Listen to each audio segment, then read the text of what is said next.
Y de eso vamos a estar hablando en esta tarde, acerca una vez más de la economía, del dinero, del dar, por lo que vamos a aprontarnos para eso. Algunas cosas hemos ya mirado y creo que son importantes, muy importantes. Espero recordar, recalcar, pero lo voy a hacer ahora para no olvidarme. En ninguno de los pasajes que hemos visto hasta ahora, en ninguno de ellos nos habla del diezmo. ¿No?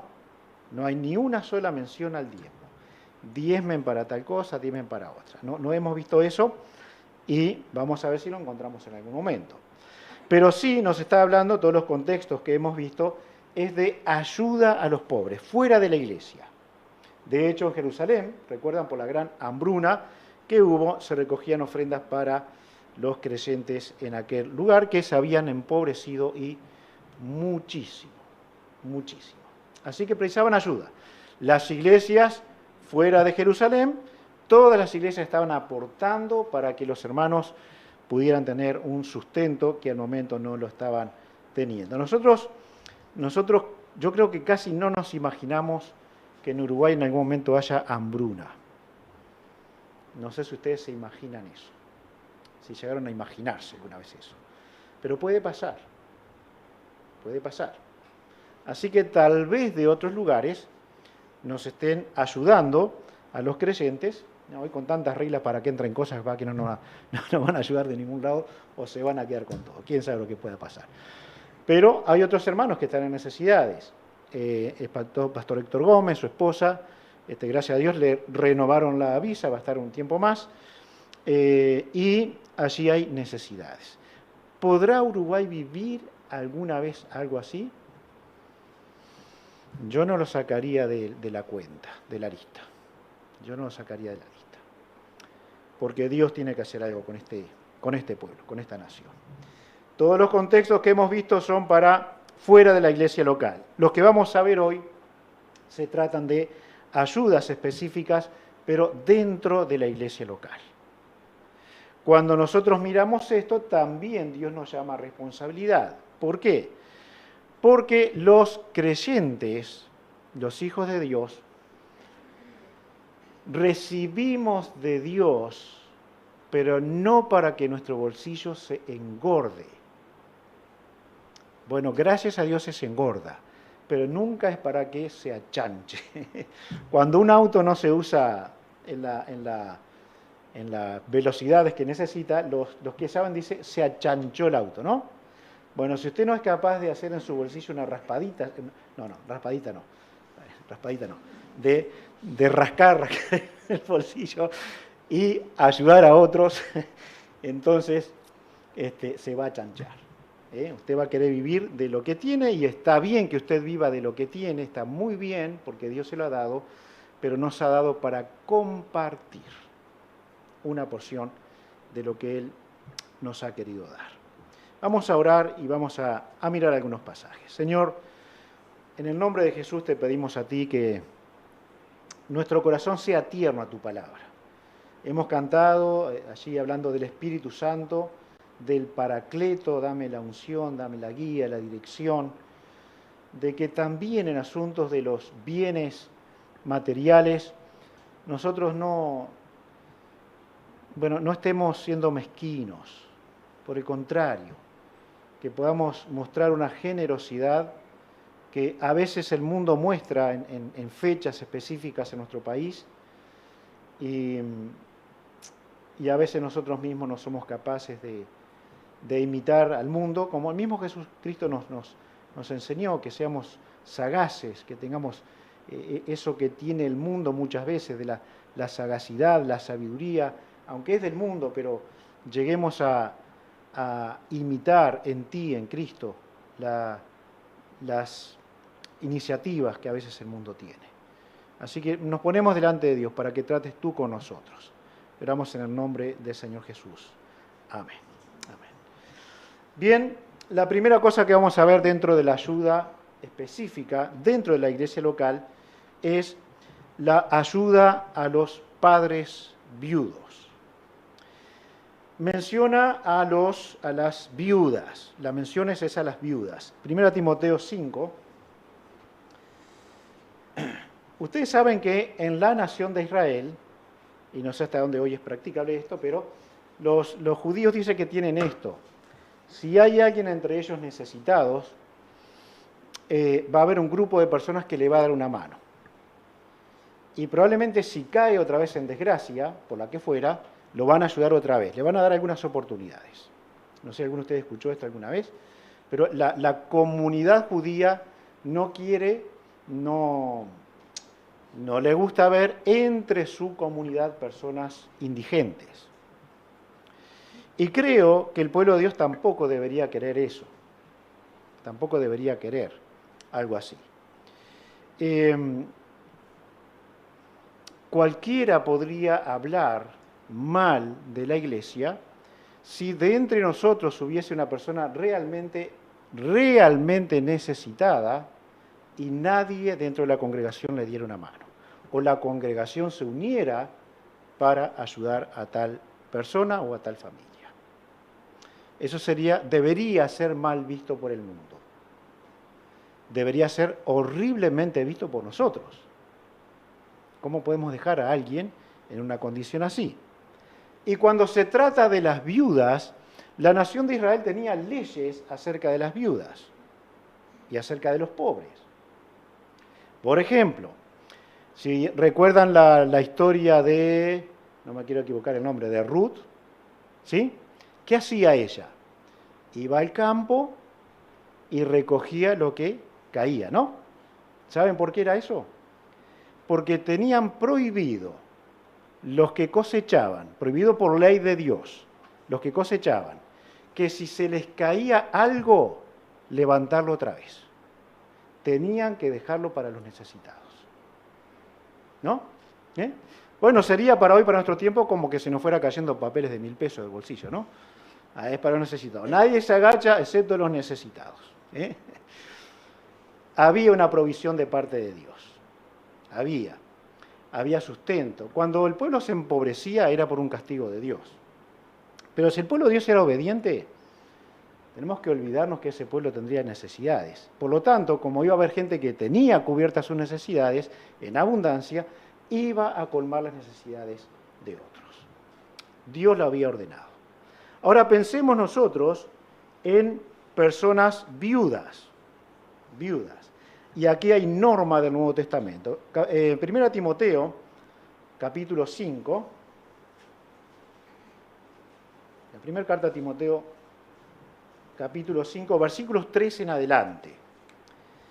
Dice, honra a las viudas que en verdad lo son. Y luego va a explicar de qué se trata. Pero si alguna viuda tiene hijos o nietos, aprendan estos primero a ser piadosos para con su propia familia y a recompensar a sus padres, porque esto es lo bueno y agradable delante de Dios. Mas la que en verdad es viuda y ha quedado sola, espera en Dios y es diligente en súplicas y oraciones noche y día. Vamos a leer hasta ahí. Tal vez el versículo 5 podríamos haberlo dejado para la segunda parte. Aquí tenemos personas que han perdido a su cónyuge, especialmente la viuda, y para aquel entonces era el varón el que iba a traer el sustento a la casa. Las cosas han cambiado, ¿sí? Ahora la mujer, desde ya bastante tiempo, también tiene su trabajo y puede administrar su dinero y puede tener su ganancia en eso. Ahora está hablando de una persona que para aquel entonces no iba a tener una jubilación. Iba a tener que depender de la nación, del pueblo, de los judíos, de los israelitas. Para nuestro tiempo, lo que está diciendo la palabra de Dios, imiten el principio del Antiguo Testamento, y si hay viudas, verdaderamente viudas entre ustedes, que haya una escala de filtros para que esa persona tenga sustento. Entonces, ¿a quién ordena? A los hijos. A los hijos. Los hijos son los que van a sostener a esa viuda. Si son hijos creyentes, tendrían que tener, pero asegurado, que el bienestar de esa madre, de esa madre va a estar asegurado. Esto es la norma del Nuevo Testamento. Los hijos tienen que hacerlo. Ahora, hay hijos que no son piadosos. Hay hijos que no son piadosos. No tratan bien el dinero que Dios le ha dado, se van a empobrecer. Vamos a leer algunos pasajes acerca de esto. Los hijos que viven dentro de la casa con esa mamá, que está viuda, deben sostenerla, por supuesto. Por supuesto. Ahora, los hijos que están fuera de la casa deben preocuparse de que esa madre sola o ese padre solo tenga todo lo que necesita. Pero a veces nuestros padres no necesariamente son viudos para ser pobres o para tener necesidades. Tienen necesidades. Y usted debería preguntarse, los jóvenes aquí, deben preguntarse, hoy domingo, ¿cuánto? 8, 9, 10, estoy perdido. Bueno, eso que dijeron ustedes. Hoy domingo tal, ¿mi madre habrá comido? ¿Mi padre habrá comido? ¿Mi madre, mi padre tendrá el alimento que necesita hoy? ¿Tendrá la medicina que necesita hoy? Si es creyente. Si no es creyente, papá y mamá igual, corre lo mismo. Corre lo mismo. Ahora, si es creyente, ¿habrá podido estar congregándose hoy? Son preguntas que tenemos que hacernos, que tienen que hacerse los hijos aquí. Ahora bien, para que tú seas piadoso, prácticamente no va a haber una muestra primera de cómo tratas a tus padres. No va a haber. Según trates a tus padres, podríamos medir la piedad que tú tienes. ¿Por qué? Porque son los de tu casa, porque es tu familia. Un poquito más abajo, versículo 8, porque si alguno no provee para los suyos, y mayormente para los de su casa, ha negado la fe y es peor que un incrédulo. Miren, he visto hijos diligentes con sus padres. Lo puedo ver en este tiempo. Que se preocupan, que van al hospital, que lo llevan al médico, que le compran la medicina, que como son viejitos le anotan es este horario y ellos no hacen caso, todo eso. Eso es piedad.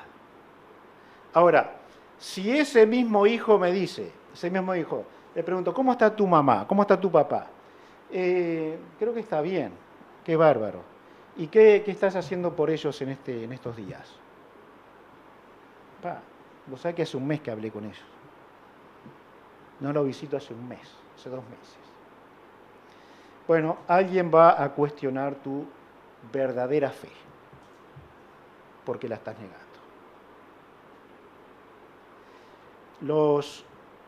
Los hombres del tiempo del Señor Jesucristo, ustedes lo recordarán, el Señor Jesucristo les dijo, ustedes diezman, ¿se acuerdan? Diezman tal cosa, tal cosa, tal cosa. Pero si sus padres tienen necesidad, dicen, no, esto yo no lo puedo tocar porque esto es una ofrenda que yo di a Jehová. ¿Se acuerdan? Y a Dios. ¿Se acuerdan? Miren, queridos, algunos me van a matar.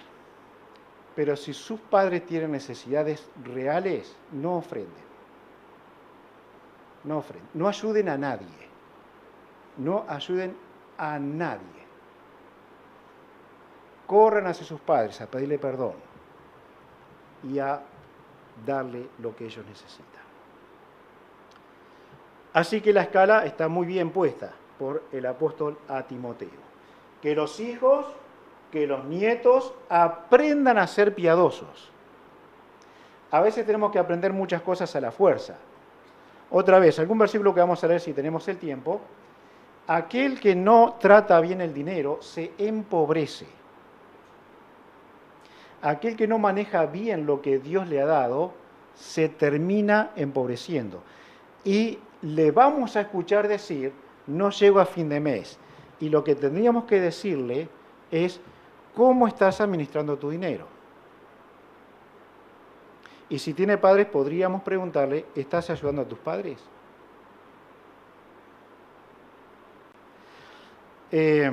Bueno, esperemos con Pablo todavía tener un socio para ayudarnos en esto.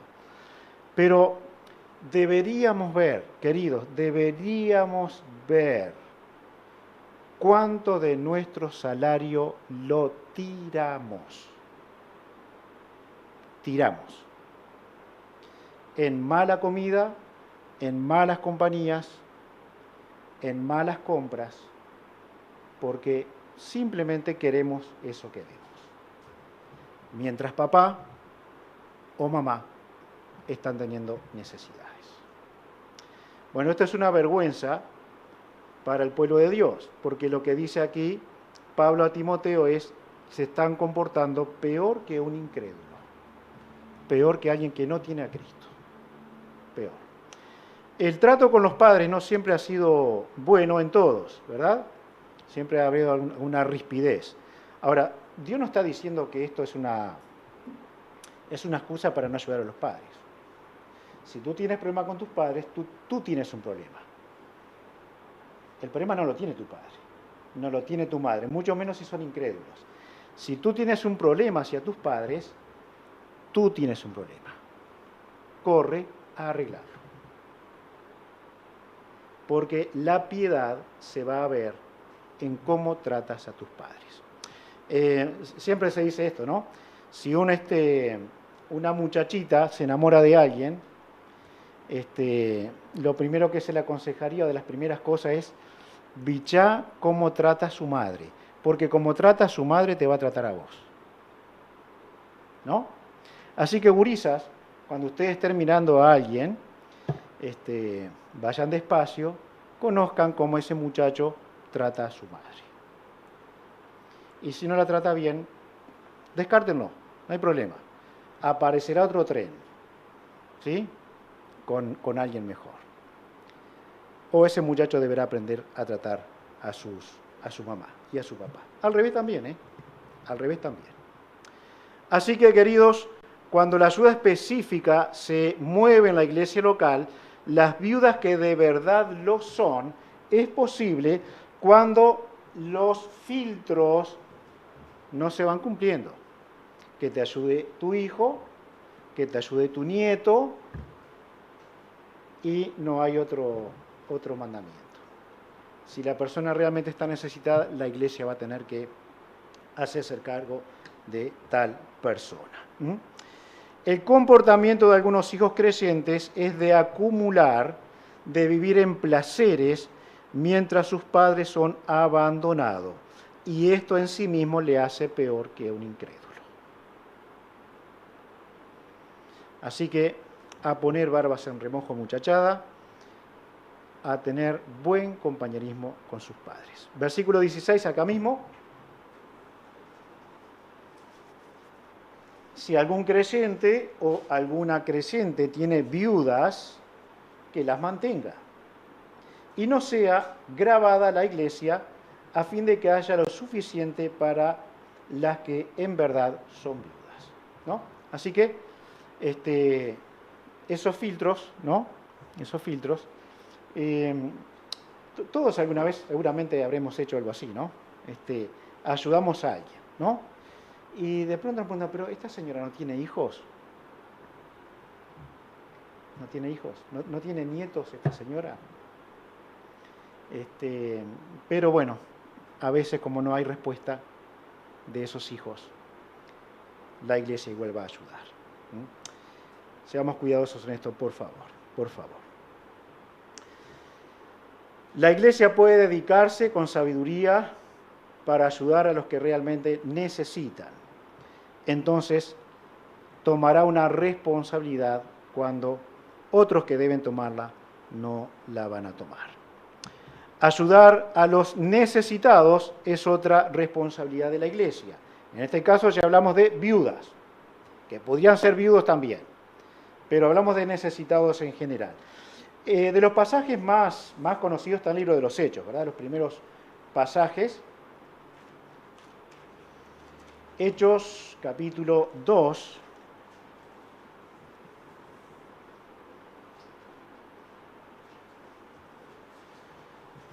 ...44 y 45.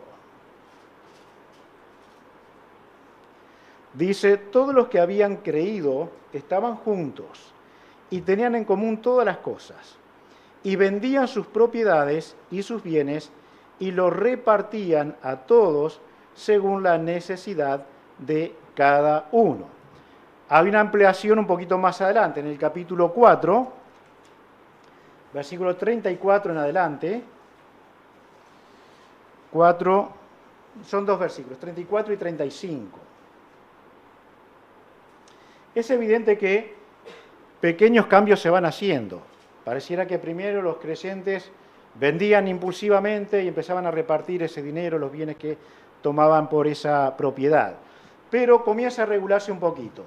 34, así que no había entre ellos ningún necesitado, porque todos los que poseían heredades o casas, una versión dice campos aquí, terrenos, poseían terrenos o casas, las vendían y traían el precio de lo vendido y lo ponían a los pies de los apóstoles y se repartía a cada uno según su necesidad. Bueno, pareciera, ¿no? Como que ahora la iglesia centraliza esas ofrendas y va entonces con las personas adecuadas a repartir lo que ellos traían.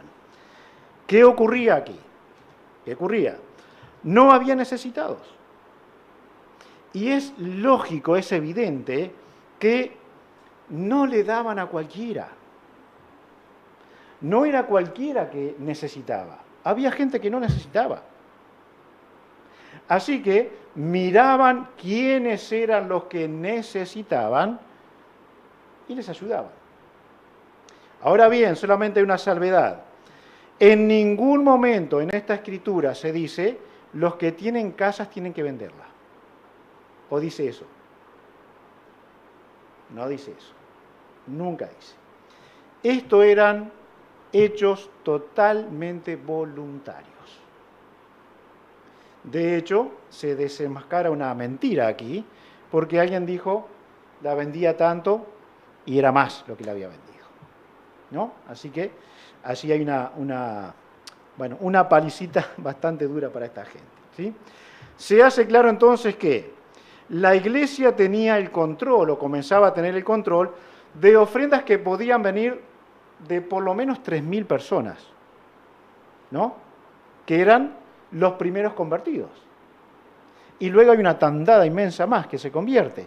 Así que la iglesia estaba recibiendo, en este caso los apóstoles, ese dinero, y por supuesto que era bien manejado. En el capítulo 5, que citamos recién, 3 y 4, dijo Pedro, Ananías, ¿por qué llenó Satanás tu corazón para que mintieses al Espíritu Santo y sustrajeses del precio de la heredad? Miren esto, reteniéndola, ¿no se te quedaba a ti?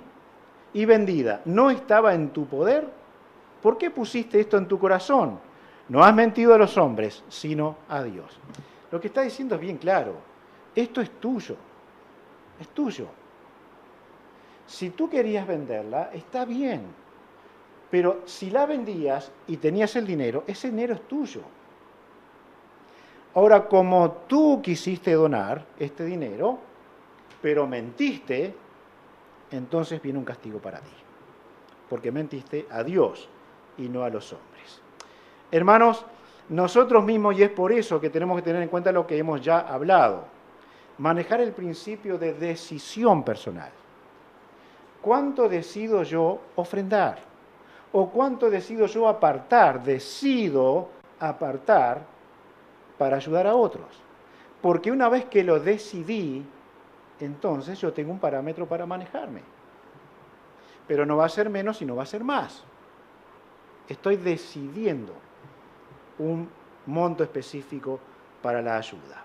Esta gente lo decidió, pero decidió muy mal, decidió mentir. En Santiago capítulo 2, Santiago capítulo 2,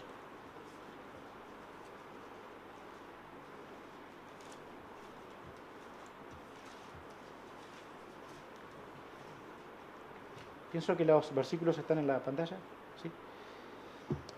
2, 14 al 17.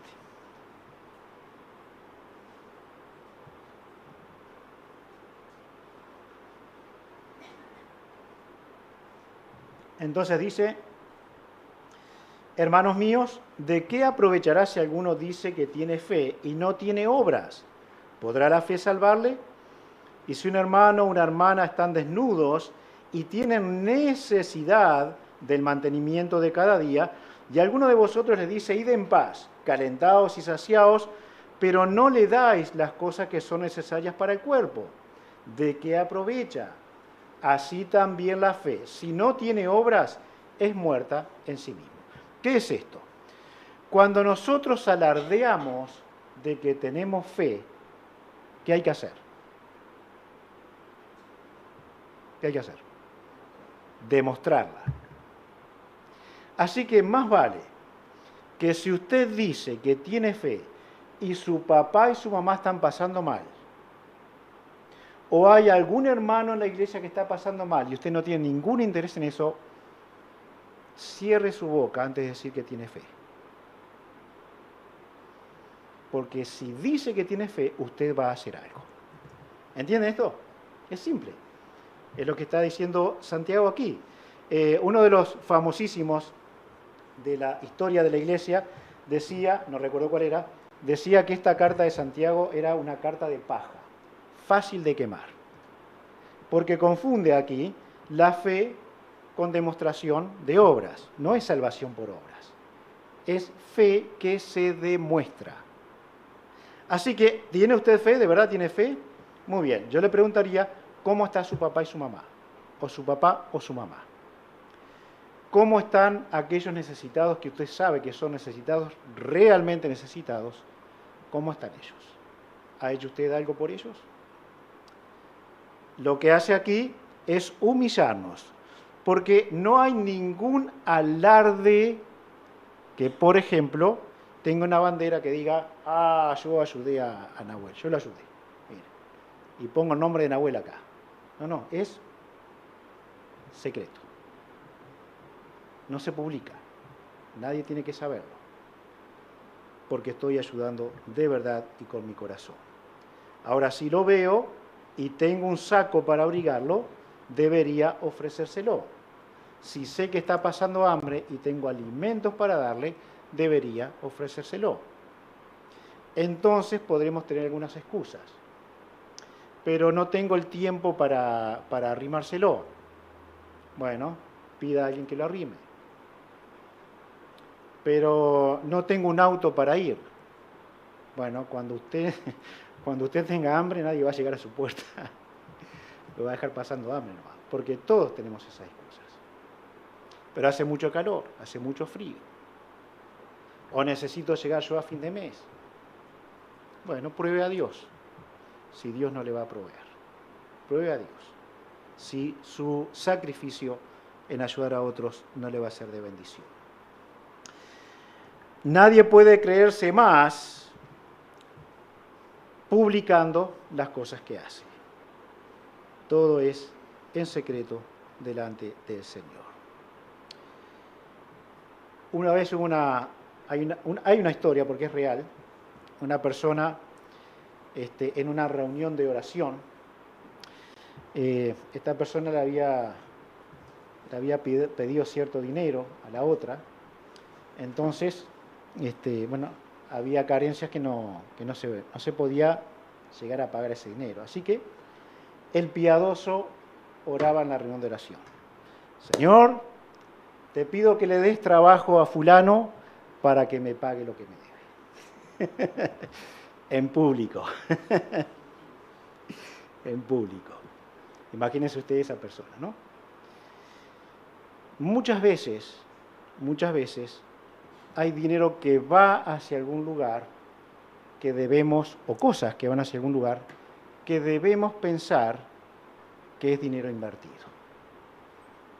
que no va a volver, que algún día Dios lo va a devolver en la forma que Él quiera hacerlo, pero que podíamos darlo por perdido, sin ningún problema. ¿Por qué? Porque estamos hablando de personas necesitadas. También la palabra de Dios habla de eso, de que la verdadera fe es aquel que ayuda a los que son necesitados, que básicamente quiere decir, no te van a poder devolver lo que le des. No te van a poder devolver. Una verdadera fe y amor en demostración. Bien, esto que estamos viendo ahora, la iglesia ayudando a los necesitados, a veces también por razones de que las personas no tienen otra ayuda o no se la quieren dar sus familiares, entonces la iglesia se hace cargo de esas cosas y eso necesita un control. Así que la iglesia va a recibir ofrendas especiales de los hermanos que piadosamente quieren dar para ayudar y la iglesia va a tener que distribuirlos de una manera que sea sabia. De hecho, cuando se trata de las viudas, dice, allí en la carta dice que se haga una lista de las viudas que necesitan. O sea que hay un control, tiene que haber un control. La iglesia no puede recibir dinero por acá para tirarlo en lo que a la iglesia se le dé gana. La iglesia necesita administrar bien el dinero que recibe. Se debe hacer bien. Así que, hermanos, el dinero es voluntario. Se recibe de los miembros, los cuales sí tienen responsabilidades. La Escritura nos enseña, y especialmente en el libro de los Hechos, que la iglesia necesita establecer formas de recibir y de administrar ese dinero. Porque la iglesia va a rendir cuenta delante de sus miembros de cómo se maneja ese dinero. La iglesia en su momento elige diáconos, ellos distribuían ese dinero posiblemente que se daba, alimentos, ropa, abrigo, todo lo que pudiera ser una necesidad para otras personas. Así que esto es orden, esto es orden. Y quiera Dios que seamos ordenados en este aspecto. Vamos a ver un pasaje más. Segunda de los Corintios, capítulo 9.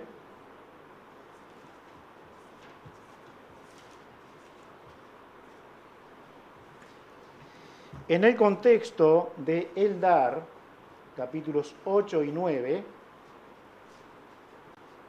exactamente en el contexto de el dar, por ejemplo, para leer el versículo 13, vamos a leer el 15 después, pues por la experiencia de esta administración, ese dar, glorifican a Dios por la obediencia que profesáis al Evangelio de Cristo y por la liberalidad, ser muy atentos en eso, dar con libertad, de vuestra contribución para ellos y para todos. El contexto es dinero, u ofrendas, 9:13. ¿Está bien? ¿Sí? El 15 dice, gracias a Dios por su don inefable. ¿Saben de qué se trata esto? ¿Qué quiere decir esta palabra inefable? ¿Cuál es el don de Dios para nosotros? Es Cristo. Aquel que dice, el cual siendo rico, se hizo pobre por amor a vosotros, para enriquecernos en nuestra alma. Gracias a Dios por su don inefable. En medio de todo el dinero, en medio de todo el tema de dar, Pablo pone gracias a Dios por su don inefable. Inefable significa imposible de expresar, de declarar o de referir. ¿Quién pudiera expresar ese don de Dios en una forma que fuera la que Dios acepte en realidad, totalmente? Hacer una declaración acerca de Cristo y decir, esto encierra todo lo que Cristo es. ¿Saben qué? Es imposible. Es imposible. Y Pablo lo mete a esta frase en el medio del tema de las ofrendas. ¿Por qué será? ¿Por qué será? Porque no hay ofrenda mayor. No existe ofrenda mayor. Y hermanos, nosotros podemos dar todo lo que tenemos, igual que los hermanos en el libro de Hechos. Todo, darlo todo. Y todo eso Dios lo podría tener en cuenta como una mala obra, porque va a depender del corazón con que lo hagamos. Podríamos dar todo. ¿Saben cuánta gente da todo? Mucha gente da todo. Pero Dios no lo acepta. Dios no lo acepta. No lo recibe. Así que este pasaje nos está diciendo, no hay aspecto de nuestra vida, ni uno solo, ni la simplicidad de la economía en un hogar, no escapa a que nuestra mente vaya al Evangelio y decir, si Dios me dio todo en Cristo, ¿cuál es el problema que tengo yo para ayudar al que necesita, ayudar a mi padre, ayudar a mi madre, ayudar al hermano que está en dificultades materiales? ¿Cuál es el problema? Diría Pablo. Y él mismo les expresa, ¿no? En algún momento, les dice, si yo le estoy dando lo espiritual, ¿se acuerdan? ¿Cuál es el problema que yo tenga de ustedes lo material? Él hablaba de su apostolado. ¿Se acuerdan de eso? ¿Sí? Lo que estaba diciendo, Dios lo hizo conmigo, Dios me salvó, Él me dio ese don inefable, lo material es una faceta más de la vida cristiana. ¿Es la más importante? Bueno, probablemente no. Seguramente no. Pero evidentemente al tratarlo de esta manera, se tiene que hacer un poco más importante para nosotros de lo que lo estamos viendo. El efecto de dar lleva la mente hacia el don de Dios. La valoración sincera de los creyentes, cuando se dan entre sí, cuando pueden ayudarse mutuamente, hace que la obra de Cristo sea valorada. Si nos vieran como una comunidad que realmente nos ayudamos espiritualmente y también materialmente, si se viera esto, ¿qué podría decir el ajeno, el de afuera? ¿Qué podría decir? Esta gente tiene algo más importante que solo el dinero. No puede ser que estén ayudándose permanentemente mutuamente. ¿No? Hay algo más detrás de todo eso. Y para nosotros sabemos que es el Señor Jesucristo. Ese don inefable aún es tan inmerecido que el Hijo de Dios es ordenado por la transformación que Dios ha hecho en su vida, de ayudar incluso a su propio enemigo. ¿Se acuerdan cuando dice que si le ayudas a tu enemigo, ascuas de fuego amontonas sobre su cabeza? ¿Se acuerdan? Hay varias interpretaciones acerca de eso. Le voy a decir la que me parece más acertada. En aquel tiempo el fuego era muy difícil de conseguir. De hecho, tenían que mantenerlo encendido permanentemente porque si se apagaba, no tenían un encendedor de gas y encendían de vuelta el fuego. Así que permanentemente los hogares tenían que tener fuego encendido. Así que dice, si tú tratas bien a tu enemigo, estás manteniendo el fuego que necesita. Estás cubriendo sus necesidades básicas. No lo estás odiando. Y debemos hacerlo porque Cristo ha transformado nuestra vida. Algunos versículos que vamos a estar leyendo. Proverbios 3, 9 y 10. Proverbios 3, 9 y 10.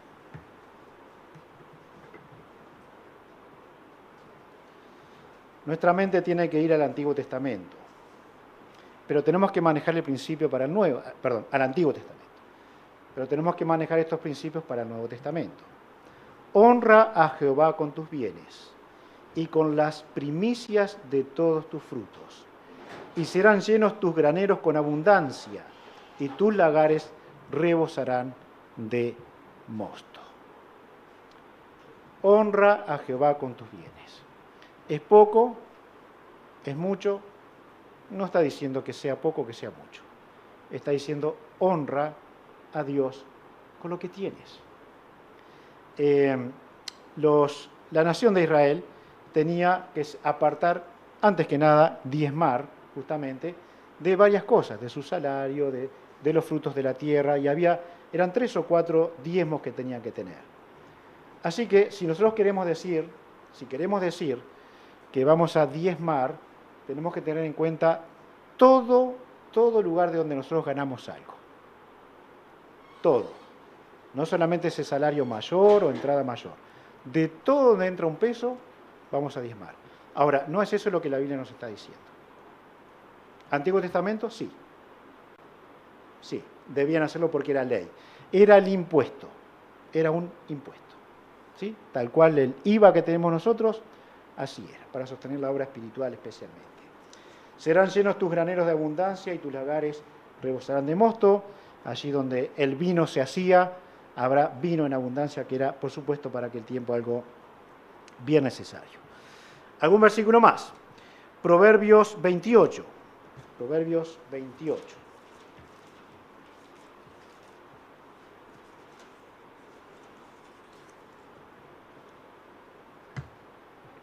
Versículo 3. El hombre pobre y robador de los pobres es como lluvia torrencial que deja sin pan.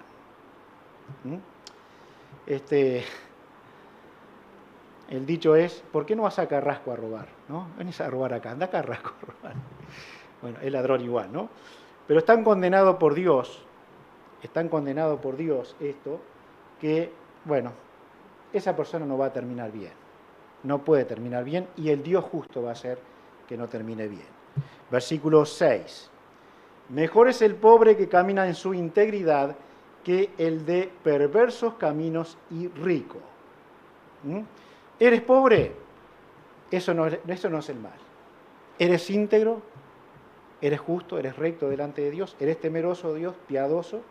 Porque no importa que el impío tenga mucho dinero. ¿Qué le hace diferente a nosotros?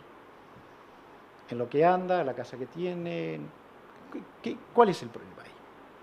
Bueno, tal vez es nuestra envidia. Queremos tener lo que aquel tiene, ¿no? Pero Dios nos ha dado lo que nos ha dado y nada más. Así que la limitación la tiene Dios. Sin embargo, la integridad es necesaria en aquel que dice conocer al Señor. 8. El que aumenta sus riquezas con usura y crecido interés, para aquel que se compadece de los pobres, las aumenta. No entiendo totalmente esto, ¿sí? Tal vez para la sociedad judía de entonces, tal vez eso pegaba mucho mejor. Tal vez alguna otra versión, ¿tiene alguien alguna otra versión que pueda aclarar un poquito? En nuestro país, si usted se mete en un préstamo color verde o naranja, el que fuera, ¿no? ¿Qué va a pasar? Se va a empobrecer. Porque hay lamentablemente personas que se meten en un préstamo para pagar un préstamo. Y después se meten en un préstamo para pagar el préstamo del préstamo y se va a empobrecer. Algún día no va a poder más. Algún día no va a poder más. Trate de no usar tarjetas de crédito. Trate de no hacerlo. Espere a comprar lo que va a comprar. Espere. Y algún día va a caer. Si no lo necesita, es eso nomás. ¿Sí? Pero es un engaño porque la usura, el cobrar costos tremendos de interés, es lo que pasa en todo el mundo. Cuidado con eso. Versículo 11.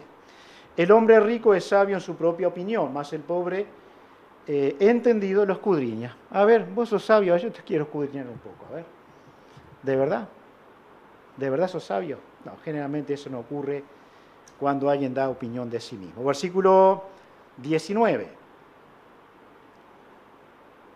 El que labra su tierra se saciará de pan, mas el que sigue a los ociosos se llenará de pobreza.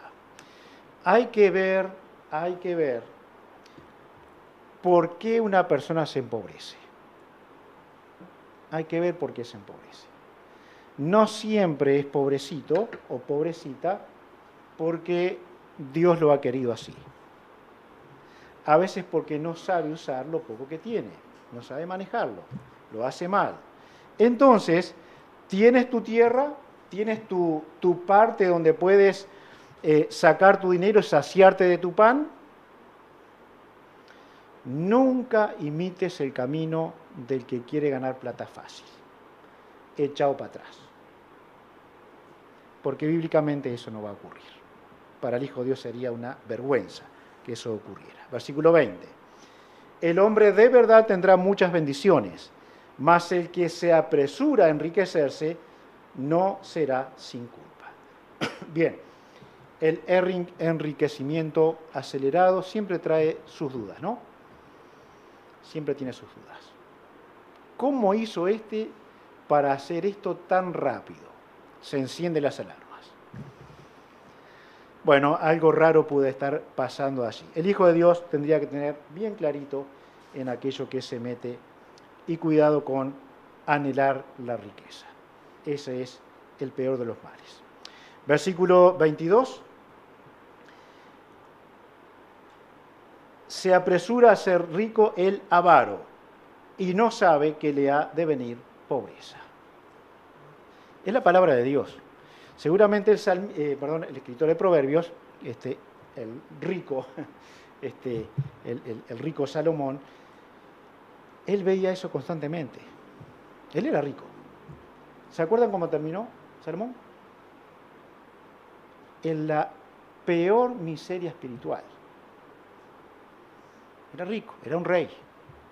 Y hay historia de hombres que, me acuerdo, el director que ya fallecido, Jensen, mayor, él contaba de un pariente de ellos que dormía 2 horas por día. 2 horas. Su meta era hacer plata. Plata, plata. La perdió toda. Se había enriquecido. Se había enriquecido. Al final debió preguntarse si valió la pena. Versículo 27. El que da al pobre no tendrá pobreza, mas el que aparta sus ojos tendrá muchas maldiciones. Bien, definir quién es pobre hoy en nuestro país y en algunas personas es bastante complicado, ¿no? Vamos por la calle, un semáforo, alguien pidiendo, ¿no? Cuando terminamos el día hemos dado 100 pesos, 200 pesos, 300 pesos de propina. Eso es un supuesto, ¿no? Ahora, cuando terminamos el día, podríamos preguntarnos, ¿cuál de todos estos de verdad era pobre? No lo sabemos. No lo sabemos. Así que, probablemente, en esos casos, tal vez ni siquiera deberíamos dar, porque tenemos que administrar bien nuestro dinero. Se da al que necesita, realmente necesita. Proverbios 19.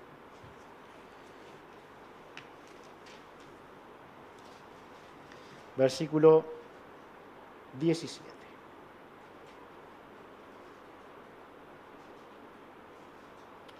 ¿Recuerdan ustedes cuando la enseñanza de Jesús sale el Señor, le da tantos talentos a uno, tantos a otro, tantos a otro?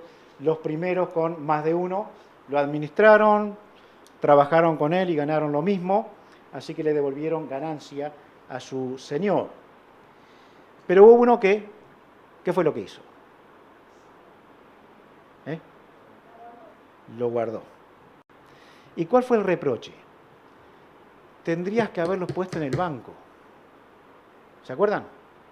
Por lo menos darlo al banco para que cuando yo viniera me hubieras dado algo de interés. Pero no hiciste nada, enterraste el dinero. No hiciste nada con el talento que te di. Con mucha sabiduría, con mucho